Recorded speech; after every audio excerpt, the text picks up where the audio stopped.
Ja mēs runājam tieši par šo te, kā lai saka, aizmāšību, ka ieejot telpā, pēkšņi attopies, kad neatceries, ko tu šeit darīt, ir tā, ka mūsu smadzenes visu laiku analizē kaut kādu informāciju.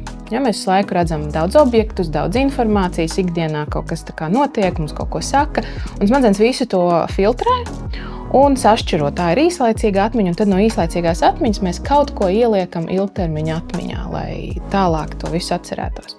Bet ja tās informācijas pārāk daudz, un tajā brīdī smadzenes to nav uzskatījuši par vērā ņemamu informāciju, viņas pat to nereģistrē.